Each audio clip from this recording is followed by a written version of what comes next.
Hey folks, welcome to Nino's Corner.tv. I am here to give it just a little brief update on something different. I'm going to talk boxing for a second. I talked about Jake Paul and I've talked about Fury in my last video dealing with boxing. This time I'm going to talk about Ryan Garcia and Gervonta Tank Davis and how I see this fight panning out.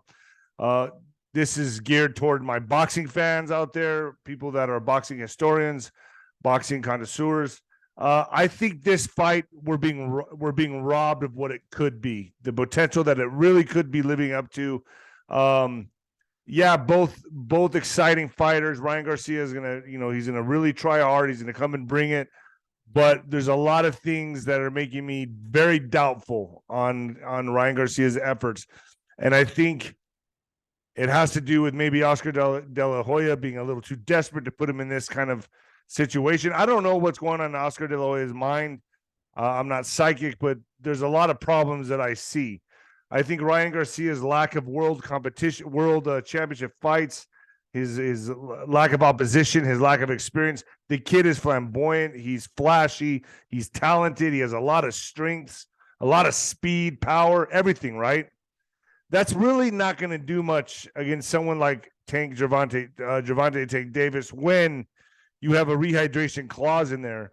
Ryan Garcia walks around at about 175, 180, maybe even 185 some days. He has to get down to 135. Are you kidding me? And the rehydration clause stipulates you can't gain more than 10 pounds. Fight night. He's going to be a walking corpse. There's nothing fair about this fight, folks. Nothing. Gervonta Tank Davis is very comfortable at 135. He's going to come in strong. He's going to have all his reflexes. He's going to feel good. Ryan's going to feel like a malnutrition or best yet, a malnutrition person. But really, he's just going to be a corpse. If you look at just the experience of both fighters, Gervonta Davis has a lot more experience in world title fights. Hector Luis Garcia, I think he was 23-0. Roland Romero, 16-0. Isaac Cruz, 22-1-1. Mario Barrios, 26-0, 37-1. Leo Santa Cruz.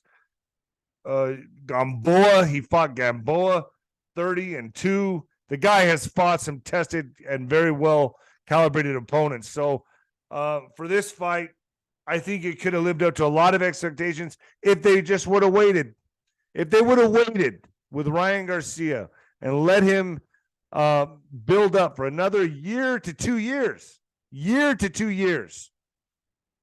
they could have unleashed him on the world. The fact that, and this is my opinion, that they're moving prematurely to put him in with Gervonta Tank Davis at this stage of the game is suicide, in my opinion. I think we're not going to see the best of Ryan Garcia.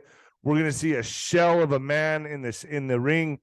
Look, folks, boxing is very unpredictable. Really, anything can happen.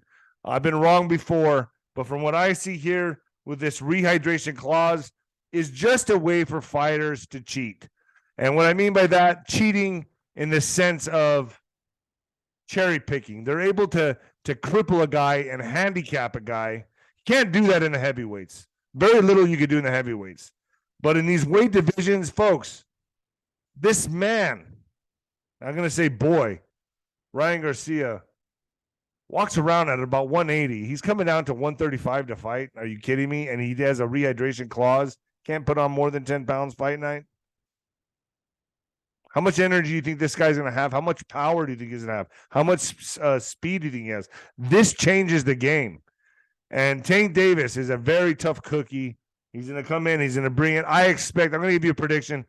I expect to see failure to launch on Ryan Garcia because they didn't want to wait. They wanted to rush the process and throw him in there with a guy that has more experience. He's at his comfortable weight. I'm going to predict the Gervonta Tank Davis knockout. Going to probably catch counter Garcia. Probably within 9. Maybe within 6. I don't know. This doesn't look good for Ryan Garcia. And believe me, I would say otherwise if they were fighting, if it was an equal fight, folks, if it was equal and Ryan Garcia came in at a comfortable weight. But with this going on in boxing, I have a very hard time even watching boxing because of this crap right here, folks. This right here, to me, you're not going to get the best of this fight. You're going to get at best, a weak competition, a weak but valiant effort by Ryan Garcia, and I think this is going to be a travesty for his career. Now, I hope I'm wrong. I hope I'm wrong because I like the kid. He's a good-looking kid. He looks like he can go places. But my question is to De La Hoya, why are you doing this? Why can't you wait 1 year, 2 years, and then unleash him on the world, unleash him on the planet? I think it's premature, and I think we're going to see a valiant effort, but ultimately a failure. Let me know your thoughts in the comments below, folks. Like I said, I could be wrong. It's boxing. Anything can happen. All right, folks. God bless.